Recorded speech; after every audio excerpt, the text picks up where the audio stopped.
It's the Full Court Press with Eric Frandsen and Jason Walker. Welcome back to the to the show that we're doing right now. Following the local teams, breaking down the biggest games with in-depth analysis and team interview. Join the show by calling into 435-752-1069 or text 435-339-0321. It's the Full Court Press. Rose, answer. Yes! Caught! Touchdown! They did it!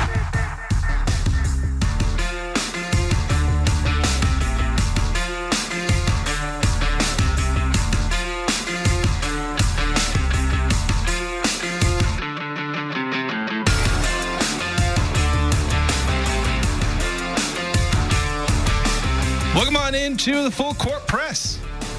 Jason Walker, Eric Frandsen here on Wednesday. Is it Wednesday already? That happens. It's gone by really fast. Calendar keeps moving. And we move on. Time never stops, never slows. Unless you can travel the speed of light. Then time does slow down, actually. Oh. But a lot to go over for today's show. We do have a lot of texts, and we'll, of course, begin with the most pressing news story of the day. Utah State falling for the first time this season. Their 10-0 run is now 10-1 as they lose to UC San Diego last night, 75-73. We'll go over that, get to all your texts. What are the reactions? What are the key things to understand about this team? The first loss of the season. What went wrong? What does it mean for what is going to be an even more brutal 3-game stretch upcoming? We'll also talk about high school basketball. They begin region play today. First region games taking place. We'll update you on where all the teams are right now as they enter region play, who are going to be the favorites to win region, and who's going to be fighting to maybe be a surprise during region play. We'll also update you on the portal, what's going on in the transfer portal, some commits for the Aggies, getting at least 4 commits by my count today.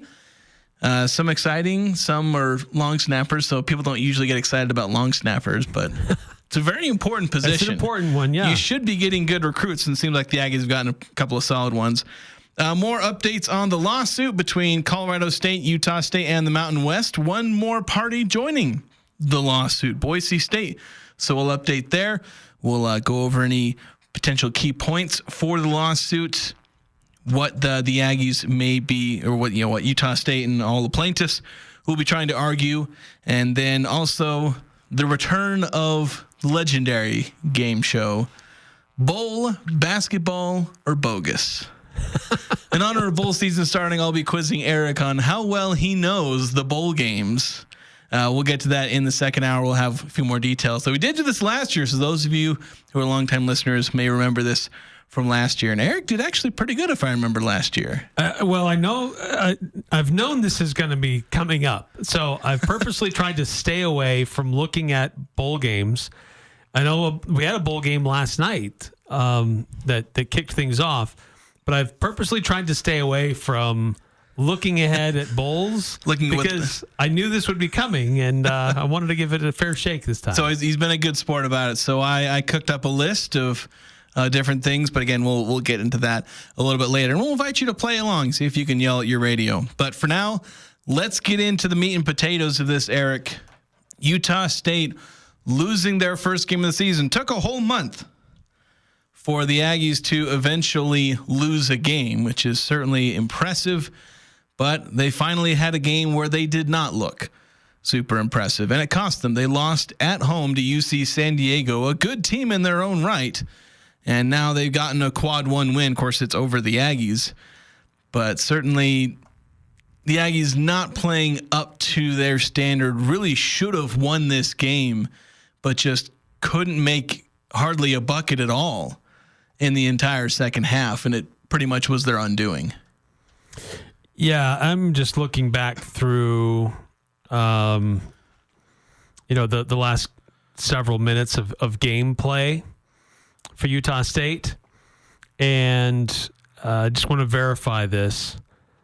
But so far, as I'm seeing this, the only person who made field goals in the last, I'm keep going. I got to find another one until I find somebody else. It's in the last 9 minutes and 51 seconds. The only Aggie to make a field goal was Carson Templin.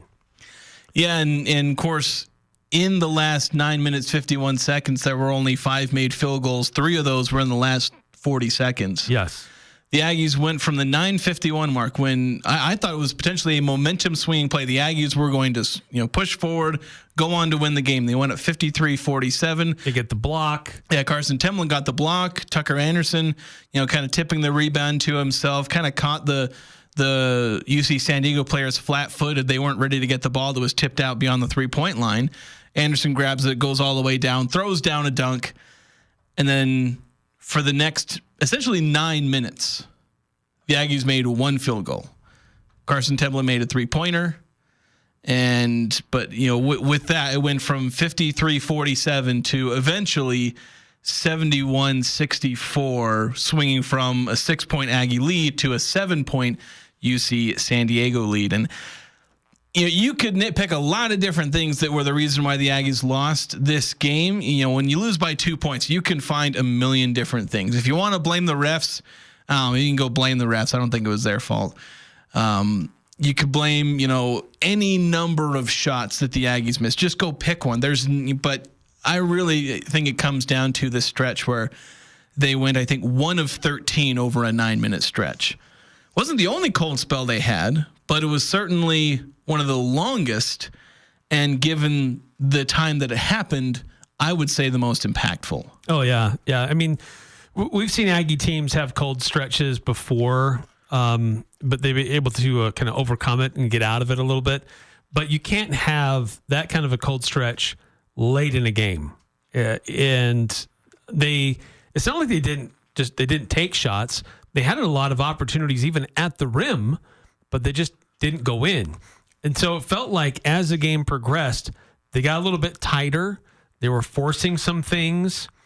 And guys were just kind of tossing it up, hoping it would go in when they would run to the basket.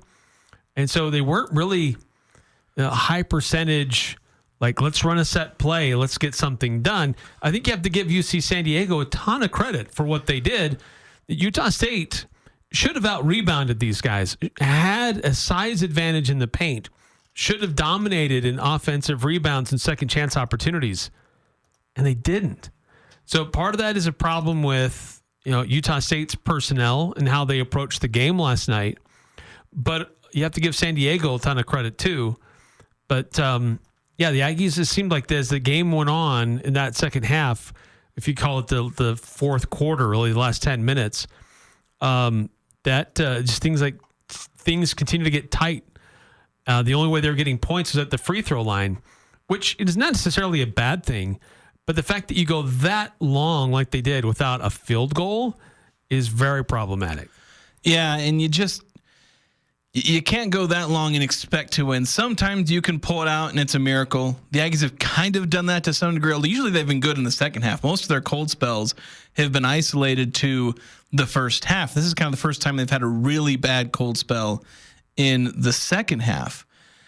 But, as much as they were doing bad shooting, they had a chance. They were leading late with under 3 minutes to go, which at that point they would have made 1 field goal in the last 6 minutes.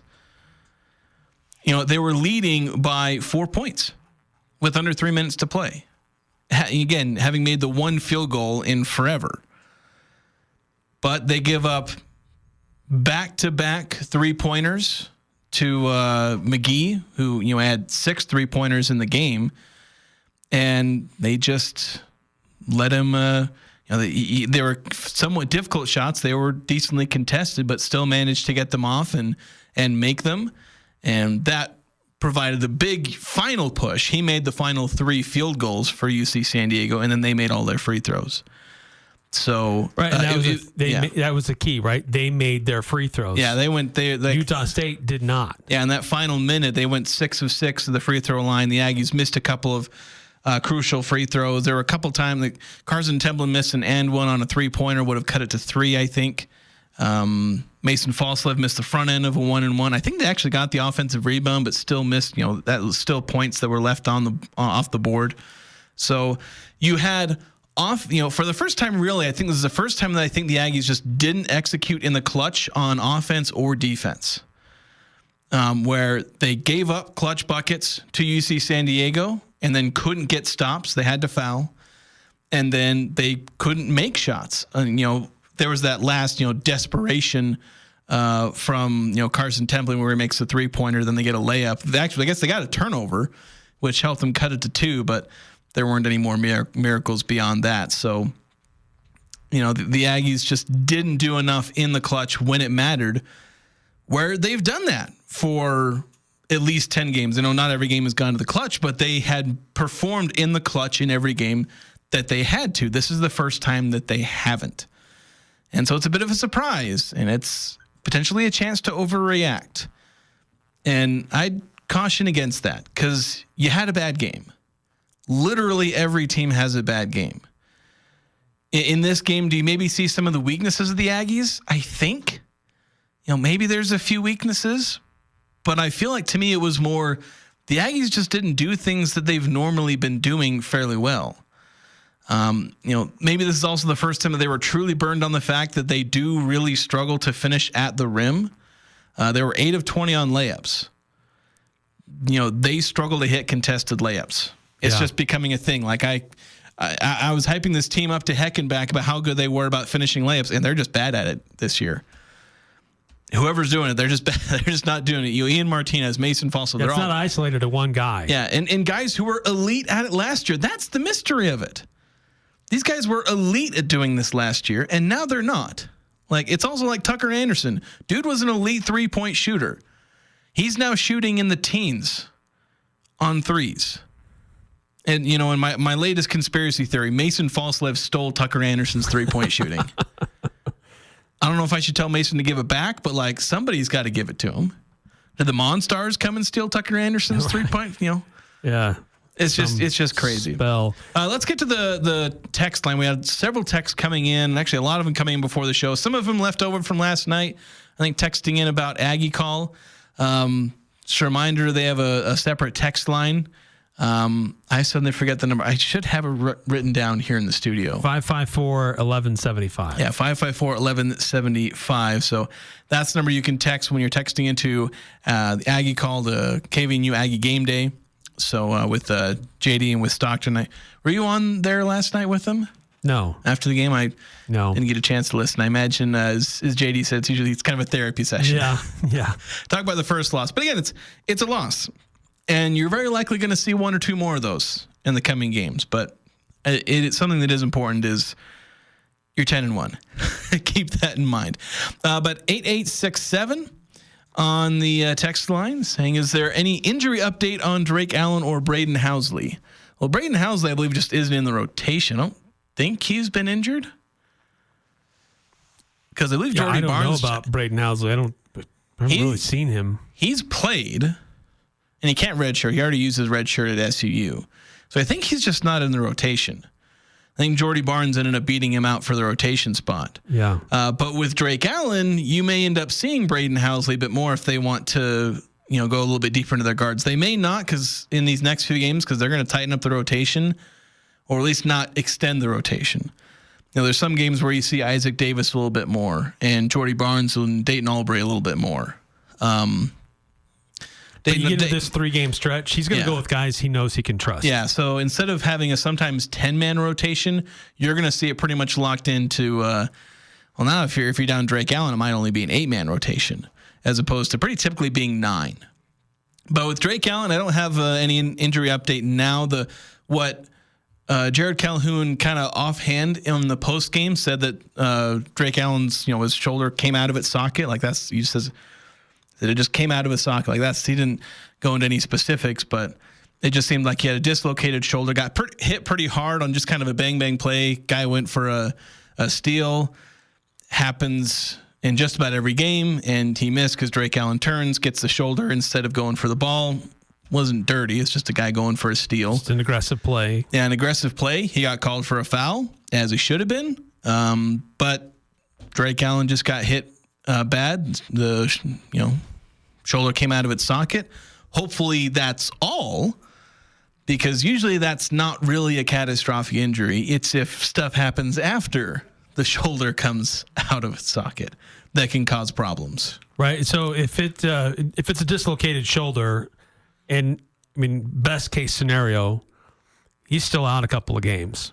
Yeah. Because you want to ice it, you want to have the reduced swelling, rebuild strength, so it doesn't just slip out easy again, because that can happen. I'd be surprised if he plays against St. Mary's. I would be shocked. I could see him playing in the next game. What's the timeline? Because there's still a decent amount of time between St. Mary's, and so there's a lot of time to have healing done. So San Diego State is on December 28th. And by the way, on that note, they did announce today it'll be a 4 o'clock tip, because there had been a bit of an unknown when that game would actually be played, but it'll be 4 o'clock on Fox. Yeah. So that threw me off, because the announcement I saw said 3 o'clock, but I'm realizing that came from San Diego State, so it was Pacific time. Pacific time, yeah. So I would actually bet that, barring there being any damage to ligaments, if it was just a dislocated shoulder, he plays against San Diego State. Yeah, 10 days. He should be. But again, I'm no doctor, so don't quote me. Yeah. Well, I'll be able to talk to Jared Calhoun on Friday. That's when we'll be talking to him, as they'll be getting ready for St. Mary's. We're about to leave to travel to St. Mary's. So I'll ask him about it then, and we'll see what update we get. He may not give me anything specific, but it'll be like the game time decision, or although if he's out long term, I'll get the word then too. So yeah. We'll provide you that update as soon as I'm able to get it. But you know what? That was bad that Utah State didn't have his experience and his ability on the court. But how about Dayton Albury really stepping up and having just a fantastic game, helping Utah State in a lot of different ways? Jordy was a little bit quiet. I would have thought that Jordy Barnes would have been an opportunity for him to step up and fill a role, but he wasn't as effective. And we just saw a couple of guys that just didn't quite hit like we thought they could or even should. Like I mentioned earlier, the size advantage that Utah State should have had in this game wasn't really an advantage. They didn't take advantage. They weren't physical enough to bully and take advantage of the size that they had between Johnson, Gauderazzi. Carson was active and did what he could, but I was a little surprised that Aubin Gauderazzi just was able to be pushed out of position pretty easily last night. Yeah, I think it was just a struggle for those guys in too many ways. You did see more physicality from UC San Diego and not as much of a response from the Aggies. I will say with Dayton Albury, it is really nice for him to get going a little bit. Unfortunately, he suffered in the same way that everyone did in the second half, where he started 5 of 5 of the game and then ended the game 5 of 7. Didn't make a field goal in the second half. Yeah. So he just, he was like the rest of the Aggies there. But if he's able to play like he did in that first half, he's going to fill in nicely, assuming that Drake Allen doesn't play for a game or two. Jordy Barnes, I think the trick with him is that he's just not a scorer right now. He doesn't seem to trust himself, because there were so many times where, either Drake Allen or Dayton Albury, they see an opening and they sprint into it, go to the rim, or, dump it off if the defense collapses. Jordy would start to go over them, pull out, and just didn't seem like he was confident to get into the paint and go try and score or do something. He's just always looking to pass. And that's fine. It's what he's good at, but he's struggling right now. We're seeing kind of the limits of Jordy Barnes as a freshman. He has that one elite skill, and he needs to build around that. And so he's able to defend. I think that's another thing. He's able to defend, handle the ball, and pass. And that's putting him on the floor, and it's making him deserve a spot on the floor. He's earned minutes because of that. Yeah, but now the trick is, especially with Drake Allen out, can he evolve a bit more? Maybe not. He's a true freshman. And it's hard for a true freshman to have all that aspects of the game. And if he had more than that, he probably wouldn't have been a walk-on at Utah State. So that's something that Barnes will have to evolve. But Dayton Albury, I think, is someone who can really step in. He's got the talent. He's got the scoring. And he's got the athleticism, especially on defense. I think he can step in. And as long as he doesn't have a second half like he did in this game, and like all the Aggies did, again, I don't want to pick on Dayton Albury, then the Aggies will be fine, missing a game or two of Drake Allen. Getting through the text a little bit more. Well, actually, let's take a break. Before we get too sidetracked into all these texts, we're going to take a break, and then we'll get right back into these texts. We've got a few more coming in, so we'll have those next here on the Full Court Press. Who do you turn to if you want to change out your wood or pellet stove? Advanced Fireplace and Stove. They were voted the gold medalist for Best of Northern Utah for the 4th year in a row in the fireplace retrofit category. Be ready when the government's next wood and pellet replacement incentives pop up. Advanced Fireplace can help you navigate the paperwork. For more information, call Advanced Fireplace and Stove, 752-7272. Online at advancedfireplaceandstove.com. This is Justin Hamilton, and all of us at Cafe Sabor wish you and your family a safe and happy holiday. For the entire month of December, with every $25 gift card purchase, you will receive a $5 card for free. Great food. It's the perfect gift for family, friends, or coworkers. Purchase a $25 gift card and get $5 additional for free. Happy holidays from all of us at Cafe Sabor.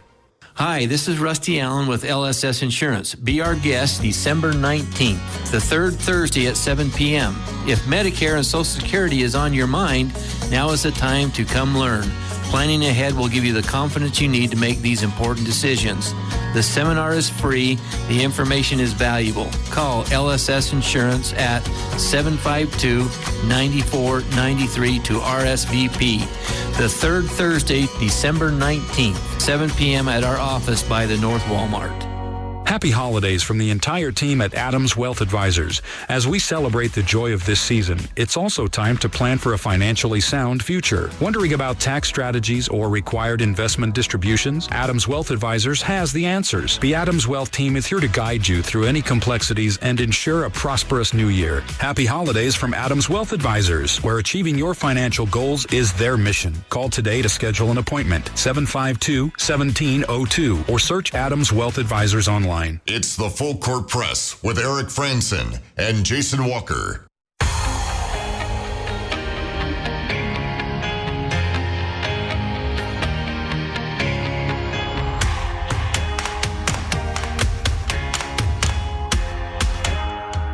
Welcome back to the Full Court Press. Talking about Utah State's loss yesterday, first of the season. After a historic 10-0 start, it had to end at some point, and it did yesterday. 75-73 loss to UC San Diego at home. 5452 on the Full Court Press text line, saying quick thoughts after last night's game. I'd say quick. This is a big old paragraph, 5452. UC San Diego was very physical, felt like they got away with a lot. There were a few times where the ref had to go shower and turn to the court and make the most absolute horrid call possible. Really? A block?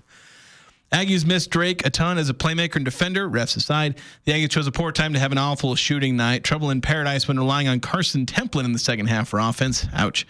Interested to see how they react to adversity and poor shooting when they play on Sunday night. I think a couple good points there. Is like, I know like 5452 almost summarizes maybe my thoughts are on the referees, where it's like there are a few questionable. And I know UC San Diego played physical. And I don't know, make comments on social media about the referees, but I don't think the referees impacted this game because they were inconsistent, and the Aggies got away with a few. Yeah, and they had a few, and they had some go against them. They had I usually take the referee goggles off, and usually I see one play. I was like, well, I should have got called for a foul there, and they didn't. Or then maybe they did get called for a foul, and I thought they shouldn't have. I believe the one 5452 is talking about where Carson Templin just got guy did a little shoulder check into his chest. He goes down. And they don't call anything for like 2 or 3 seconds, which is an eternity for a late whistle. Like, I'm okay with a late whistle because better late than never. Yeah. But like, that was a late whistle. And that's just where you're really frustrated. And it was a bad call. Like, if it was a late whistle and a good call, it's like, whatever, it's a late whistle. But it was such a bad call. Yeah, but about Carson, though, I mean, he was going to do everything in his power. I mean, how about him going after that loose ball and doing all those weird moves with his body? Yeah, ending up upside down somehow. Yeah, legs straight up in the air. I mean, he was doing everything he could in his power to will the team to at least put themselves in a position to win the game. Yeah, including becoming a three-point shooter, apparently. Right, which, where was that on anyone else from the team? Like, Carson he was not going to lose. And look, there's been other times this season where there have been games for Utah State that have been uncomfortably close. Wyoming, North Texas, St. Bonaventure, Iowa. those games were uncomfortably close. A few, definitely more than others. But Carson, the team has found ways to lock it down and to make the plays when needed to secure the victory. Well, last night, Carson was doing what he could to do that, but he needed some help, and that help wasn't there. I think the problem that we're seeing, Ian Martinez was out for more of the half than he should have. He probably played about 5 or 6 fewer minutes than you would think he would play. He played 33. Yeah. And usually in a tight foul trouble, it'll get you there. Yeah, in a tight game like this, he would be playing more like, 33 minutes is good for anybody, but for him, you'd be looking at 38. He'd have barely stepped off the court. Mason Falslev played 35. And Ian seemed like he was forcing a lot. He was 2 of 11 from 3. Yeah, he was forcing some, but he just missed a lot of shots that he normally. There were a few more contested threes that you would have liked him to not take, but he's been making those this season. So it was an off night shooting from him. Mason had an okay night. He goes 4 of 11, which isn't awful. But he missed a few threes, so 16 points. You can kind of live with that. But when your top kind of playmaker gets 16 points and that's pretty much it, then you're gonna really struggle on offense, because right now you have Ian Martinez and Mason Falslev. They're able to create offense. But the problem is, outside of those guys, the Aggies are struggling to get creation or even just finishing. Because, there were a couple times when the Aggies, I think there was even a stretch in the second half where Ian Martinez, Mason Falslev both went to the bench. Ian, I think, with foul trouble, and Mason because he needed a break. And the Aggies had a lineup out there and nobody could create a shot. Yeah, there's no offense out there. And that's not the most devastating thing in the world, because sometimes you're going to have bench lineups that don't have shot creation. You just have guys that can finish shots and play good defense. You wait, in these games where your star players in close games are going to sit on the bench for a combined 5 minutes, you can kind of survive as long as you get a couple of buckets. But the thing is, nobody was finishing very well for most of the game. And so I'm trying to make this distinction, because you have shot creation. Guys like Ian Martinez, Mason Falslev, and even at times Dayton Albury, they're able to create some offense, being guards or wing players. And they can kind of create their own shots. They can make something out of relatively little. And then you have your finishers, and this isn't just finishing inside, it's also shooting from the outside. And the Aggies were really, and this is where Carson Templin is. He has 18 points, but how many of those points did he create? He was mostly taking advantage of things that he sees. He's not creating anything. He's just kind of pouncing on it. Remember what Justin Bean used to do in his early years. Right. He didn't really create anything. He just saw an opportunity, took it, and because of his activity, things happened. A lot of that being offensive rebounding, which that's not creating. It's just you go up, grab a rebound, or a dump off pass. Now, incredibly valuable in its own right, because you need guys who can do that. If somebody passes you the ball and you can make a shot at that point, it doesn't matter if you can't do it, an isolation step back 3-pointer. If somebody passes it to you and you can finish a shot, layup, or 3-pointer, you are valuable to the team. And so Carson Templin was valuable in that right. But we didn't, Tucker Anderson goes 1 of 5. Dexter Cano, who's normally been really great and, great in that role. I talk about a guy who finishes, doesn't create a ton, but he finishes a lot. He went 1 for 7, 0 of 4 from 3. And so in Isaac Johnson, Abin Gadarazzi, Isaac Johnson only played 5 minutes. Abin Gadarazzi just goes 2 of 3. You play 21 minutes and you attempt 3 shots. Sure, he grabbed a few rebounds, blocked a shot, but he also had a couple of key turnovers late in the game, and couldn't handle the pass inside. He's passed 2, and I know they weren't the greatest passes, but then he couldn't handle them. And then their turnovers, doesn't even get a shot off because he can't hold on to the ball. Or on a number of occasions, he's in the low block but gets pushed out of there and doesn't make himself available for which he should have been available for, an entry pass down low and just go over the top of his opponent, but they were able to push him out, and so then he wasn't even an option. Yeah, so the thing is that the guys weren't finishing the shots that they had. You had a few guys who were your shot creators who just kind of had iffy or just off nights. Ian Martinez, 4 of 17, that's an off night. Mason kind of iffy, being 4 of 11. But, outside of Carson Templin, nobody in the second half was finishing shots at all, because Dayton Albury goes 5 of 7, but he was 0 of 2 in the second half. So, and that's where you can kind of say, hey, maybe this is just isolated to a game. Because we've seen games where Abin Gadarazzi has been a dominant force inside. We've seen plenty of games where Dexter Cano, he's a guy that can average 9-10 points a game. Right. So in Ian Martinez, he's shooting like 40% from three. He goes 2 of 11 one night. This is where you can say, okay, some of it's going to be isolated to one night because we have enough of a sample size to see these guys are better than this on offense. The question is, okay, is this the biggest question to answer at this point is this who the Aggies are when they face tough opponents? Maybe, maybe not. We're going to find out. Right. Yeah. They supposedly see this style of defense every day in practice, but this is the first time someone's played like this against them in a game, and it affected them. And that's something they've got to figure out. By the way, just a reply from 5452. I'm not knocking Carson at all. Thank goodness for him last night. Just saying we need contributions from others. Wasn't happening last night from anyone else. Yeah, and I don't. Yeah, that's not. Didn't take your text as a slight at all there. Yeah, I hope that's not how I read it on when I read it out loud. Yeah, but yeah, because that is the problem. Is you had Carson Templin producing, but when he's the only one producing, only one making a field goal for 9 minutes, almost 10 minutes. Then yeah, that is a problem. You can never rely on one guy unless he's scoring like 50. Let's keep going with the text here, 9315 with a few. Let's see 2 of them. So do you think the no-look crazy passing of all types on offense for USU is what keep the team from not syncing together and letting the defense steal the ball? Also, do you think it's smarter to schedule away games over student Christmas break because you don't have a very strong student section? Well, I know 2 of the games, to talk about the road games, well, 2 of those are determined by the conference. Yeah. But maybe, St. Mary's is one of those. Of course, the Aggies had a home game in Christmas break. Now they're playing a road game around Christmas break. So they're 1-1 in games that they had at least some control over scheduling. Christmas break, yeah, it's several weeks. You can't avoid not playing a home game during that time because there's still the community, right? There's still more people than just the students who want to go cheer on the Aggies. Yeah, there was like 7,500 people at the game. Yeah. So, which is about as many as they've had all year, even with the student section. Yeah.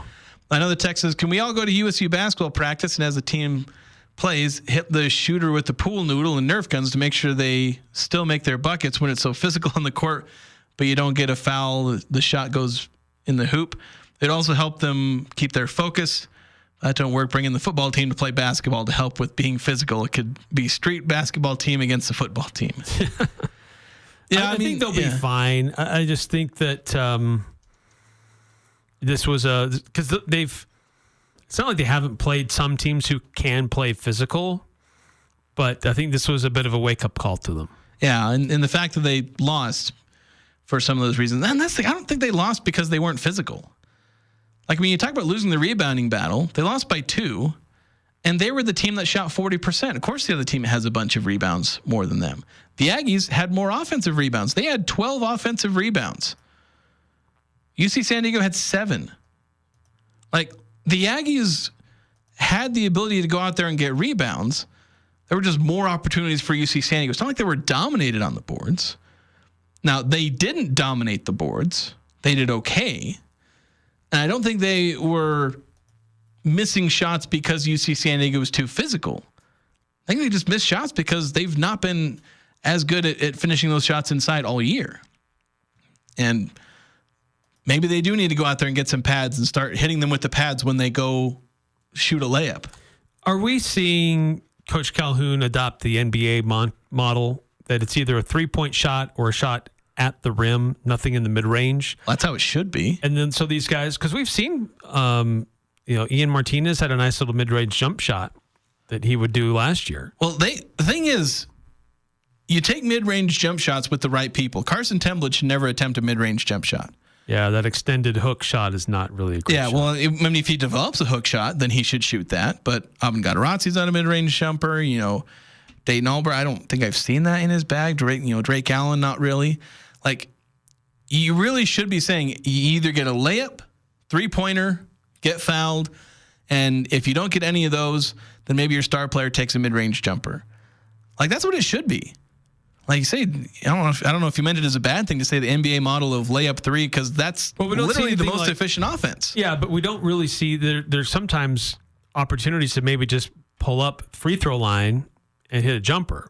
But Instead, they're going to go through traffic to try to create at the rim, and they struggle to finish those. Yeah, but finishing in traffic at the rim, like if you're Drake Allen, you're finishing in traffic at the rim, you shoot 49% maybe-ish on a contested layup. On mid-range jumpers, you're going to shoot 41%. Which one of those do you want? Yeah. Even if it's a wide open mid-range jump shot, he's going to shoot 41%. Which one of those do you want? Like, it's an efficiency game. Yeah. So I'm fine if they don't throw to the ball and have Carson Templin and Alvin Gadarazzi go up against guys in the post and try and get a bucket that way. Because neither of them are that good at it, and it's an inefficient way to score points unless you have great Osibor on your team. And the Aggies don't anymore. No. They don't have that ultra-efficient post-up score. So get efficient shots the way you can get them. And you're going to have nights like this where they just don't fall. You're going to have nights where Tucker Anderson, despite being a 38% three-point shooter last year, somehow still can't hit a three-pointer. You're going to have a night where Ian Martinez has been like a 45% three-point shooter. He's going to go 2 of 11. Like, I don't know if it was the shot selection so much as it just they didn't hit the shots that they took. Then some of them were really quality buckets. I know we need to hit another timeout, but just want to get to another text. This is from 7994. After a night to think about the game, I have the following thoughts. 1, in the final minutes, it seemed that we were playing UCSD's style, not our style. 2, it looked like we played scared or nervous. 3, Ian Martinez struggled after picking up his 4th foul. And 4, we still struggle to finish contested shots at the rim.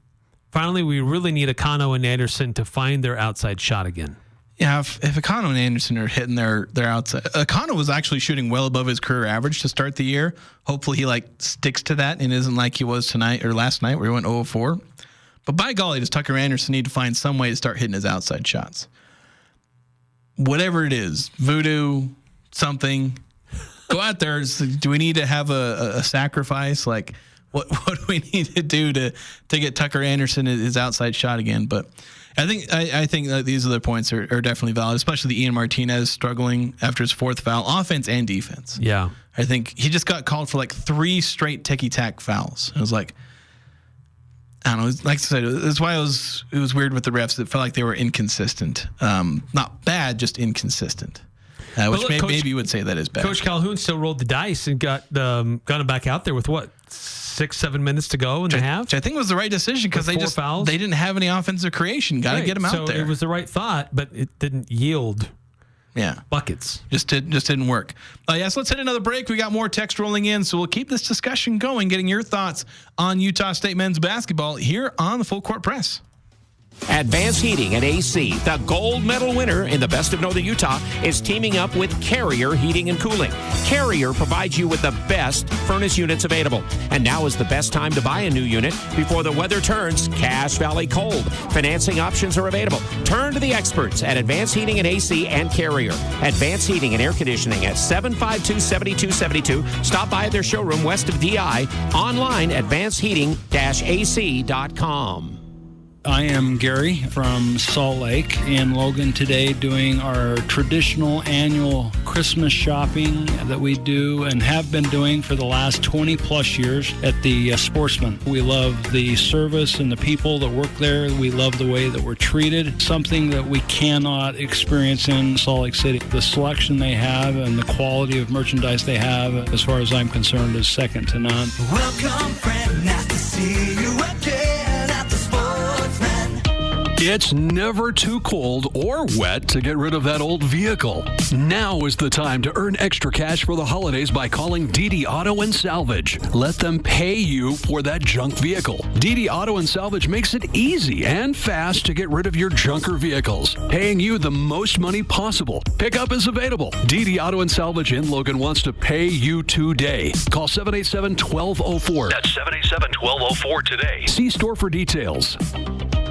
The Aggies, Jazz, high schools, even the Pee Wee's T-ball team. It's the Full Court Press on Sports Talk Radio, The Fan.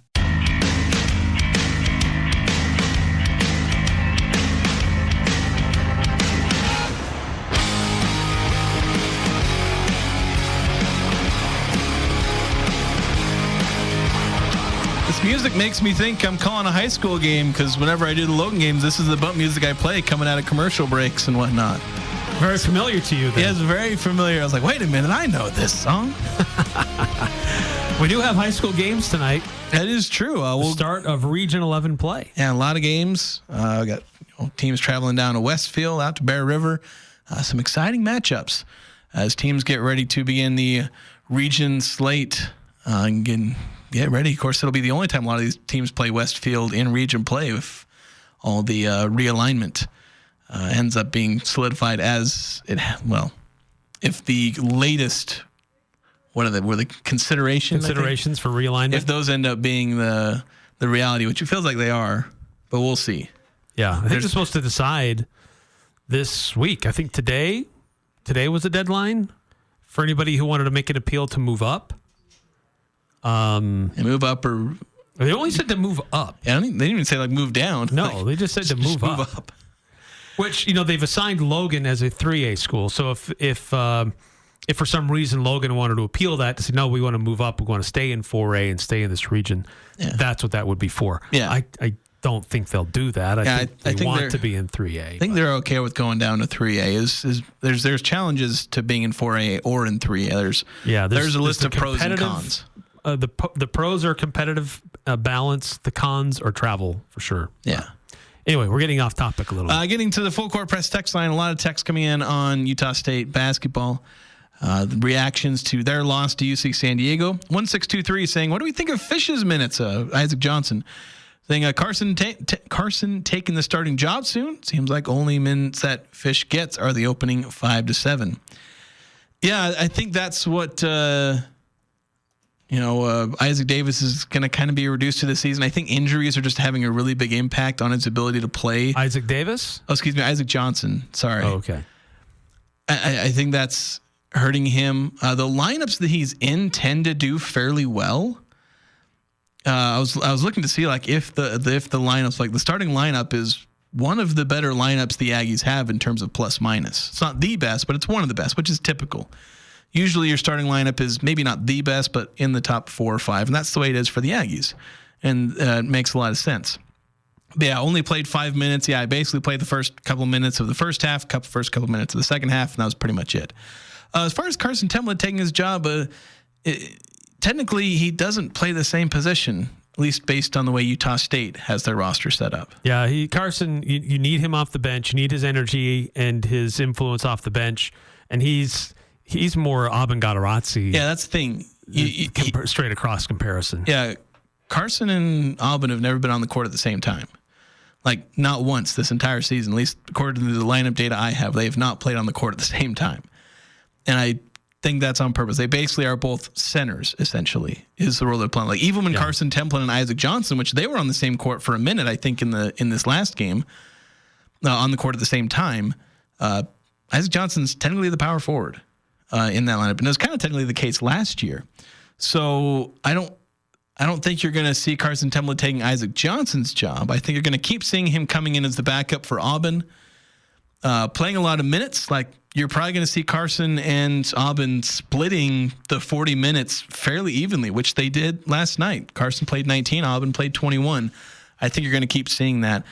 I think you're going to see Carson close most of the games too, while Aben keeps starting. But as far as, if somebody were going to take Isaac Johnson's place, it's either Tucker Anderson or Dexter Cano. Those are basically your two power forwards, essentially, when the Aggies go a bit smaller.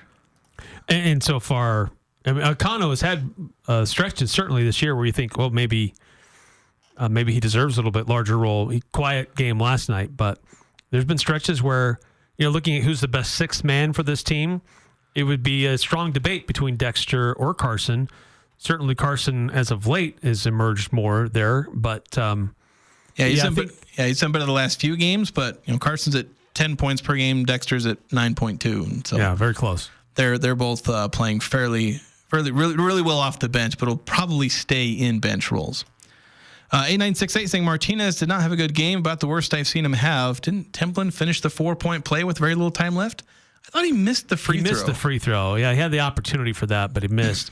Also, there was another text here from 8968 earlier. Oh. Says, this game reminded me of 1970 I actually had an earlier one from 2:30. It says, well, that game last night was about as poor half of basketball that we've seen the Aggies play in quite some time. They were so out of sync. Let's face it, it looked like San Diego wanted the game more. And then this game reminded me of 1970 in the first game. Aggies played Weber State for the first time. Weber really wanted that game and got it by, I believe. The Aggies had the better team with Marv Roberts and Nate Williams, but just didn't play well at all. That was the first year of the Spectrum. Yeah, and I think that's where you got to isolate this game for what it was. We saw some of the weaknesses that the Aggies have had pop up, maybe more so, like they're finishing at the rim, some inconsistent three-point shooting. That popped up. But in general, it was also just a game where your stars didn't play as well as they have, and your reserve players didn't play as well as they have before. And when those things combine, good luck to any team in getting a win against a quality opponent. Yeah, look, I mean, it's not like Utah State just didn't do anything. I mean, the guys were attacking the rim and forcing UC San Diego to make tough decisions, and it got them to the free throw line. Like, they shot a lot of free throws. They were able to manufacture points, even though they weren't getting field goals. They were still getting points because they were getting to the free throw line. They just weren't able to also get field goals in addition. You should be able to do both. But at least they weren't totally stagnant. They were still able to put pressure on UC San Diego. But again, you got to make a few more than you did, and you got to be able to finish at the rim, unlike they were able to. I will say, although one of our texters has identified the reason that the Aggies lost, 8771 has the definitive one. First time texter here, so thanks for texting in, 8771. Saying, I want to apologize to Aggie Nation for the loss last night. I am to blame since I have always put my U State flag out on game days, but for some reason forgot. So it's all my fault that all those layups were missed and the threes weren't dropping. I'll be more diligent and not let it happen again. Sincerely, UT Aggie Man. 8771. Do better. It's all 8771's fault. And it's me. Got to hit those superstitions. Yes. Of course, also, it was J.D. Walker's first time in the Spectrum. He and Stockton came over from the pregame show. Came in and were watching the game, and they had to leave early. But so JD may have cursed the Aggies. Maybe 9315 before we hit another timeout. He was referring to fouls getting to the free throw line or playing through the contact. So I'm saying, how many shots did not go in because we wanted a foul? So they don't call a foul, we still get the bucket. Yeah, I don't think they were just going to get contact to create contact to get to the free throw line. Most of these guys tend to shy away from, they aren't like, Dayton Ulmer is like the one guy who will just barrel into guys. Ian and Mason tend to try and kind of snake around someone to finish, which they've normally been good at, but they're just not finishing as well. And a lot of teams, so many players are getting better and better about contesting without fouling. College players are getting way better at that than they used to be. Yeah, and this doesn't strike me as a group of guys that are going to try to create contact just to get to the free throw line. Yeah, they're not necessarily doing that, and they're not spending a whole lot of time whining about foul calls. Sometimes you see they throw their hand up in the air, but that's literally everyone does that. You can tell by their demeanor, do they maybe want to foul? Yeah, but that's not what they're looking for, and they don't overly sell it all the time. And they're getting back down the floor as quick as they can. We got to take a break. Got a few more texts to get to, so we'll finish out the first hour on that topic, on the topic of Utah State men's basketball and their loss to UC San Diego. That's coming up next. Now here's a concept. You earmark 1/3 of your profits to go back into the community, to local charities. Dex Imaging does that. My name is Anthony Wagoner, and I'd like to share with you what I know about Dex, the company that acquired Valley Office Systems. Dex Imaging is committed to continuing quality customer service while raising the bar to become a strong community partner. Join us in creating the brightest image for tomorrow. Contact us at deximaging.com. This is Kyle at Advanced Door, and we guarantee every garage door we install for a lifetime, parts and labor. That's every door, every spring, every roller, every track, every motor. The entire garage door system guaranteed for a lifetime, parts and labor. We're Advanced Door, and we guarantee you'll be hearing this for a long time. Find out more at advanced-door.com. That's advanced-door.com. This Christmas, give the gift of diamond jewelry from S.E. Needham Jewelers. Choose from our beautiful selection of diamond pendants and diamond earrings from our new Rhythm of Love collection. Featured in this unique collection are diamonds that move and sparkle with every heartbeat. It is breathtaking technology and will be cherished for a lifetime. Prices starting at only $199. Guys, she'll be impressed with your fine taste as you give her the gift of diamond jewelry wrapped in our signature gift wrap. Come today. Open Monday through Saturday, 10 to 7. S.E. Needham Jewelers, middle of the block, at the sign of the clock. Some people like a white Christmas. Aggie fans, we prefer a blue Christmas. Put something blue under the tree from Locker 42. Here are a few gift ideas. For him, a Travis Matthews or Cutter and Buck Aggie logoed polo shirt. For her, Nike women's pullover hoodies. Aggie plush blankets are popular. Hoodies, jackets, sweatshirts. Give your Aggie fan a gift card and let them choose from the Locker 42 wall of hats. Make it a blue Christmas with something under the tree from Locker 42. They never could play it, but they sure can talk about it. Eric Frandsen and Jason Walker on the Full Court Press.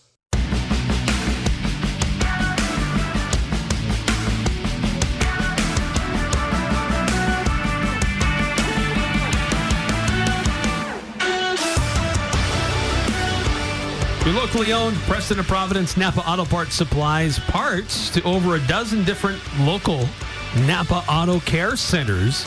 You can trust and count on their ASE certified mechanics. Places like HK Auto in Dayton, Ridgeline Automotive in North Logan, or Hiram Tire in Hiram. You know, they could trust Napa Auto Parts, and they've got ASE certified mechanics there. So if you need work done, those are the places to go check out. So the final segment here in the first hour, we spent the whole time talking about Utah State men's basketball, and yes, justifiably so. It's a momentous occasion. The Aggies finally lost. After 10 games of playing very well, executing well, beating good opponents. Like, I know I made a comment about if this is what the Aggies look like against good opponents. Well, they looked decent against, North Texas, Iowa, and St. Bonaventure. Mind you, weren't elite on offense in those games. But outside of some cold spells, were generally good. And they were also really good on defense. This is the first time they've just not put enough together to get that win. I think that's important as they go into these next 3 games, where I would hope we don't just assume they're now going to go on a 4-game losing streak, lose at St. Mary's, San Diego State, and Nevada. They're going to be competitive in those games, and they're going to be a tough team. They're definitely going to lose at least one, maybe 2 of those 3, because they are very tough teams and tough places to play. Yes. Even the best Aggie teams lose those games. But it's don't go crying and worrying that the season's going down the drain just because these 4 games. We have, let's see. I know it was 1623 saying thanks for clarifying. So we're talking about Isaac Johnson and Carson Templin, kind of the balance of minutes with those guys. 0366 saying great time to lose the game if you're going to lose. They have 10 wins under their belt, just getting ready to start league play. I think it was just bound to happen, and it happened at the right time. Yeah, I mean, when you lose the game, and sometimes there's even a side narrative of like, is it nice that you have the pressure of being undefeated kind of lifted off of you, and then light a fire under these guys to say, like, all right, you lost. You gotta bounce back from that. Every time that they've played bad, won ugly, not done as well as they should have on offense or defense, they've been able to walk out saying, we still pulled it off anyway. Yeah, so I guess the question is, would you have rather lost a home game to a quad 2 team or lost a road game to a quad 1 team? And I would rather have lost a road game against a quad 1 opponent. So, yeah, they're going to lose eventually.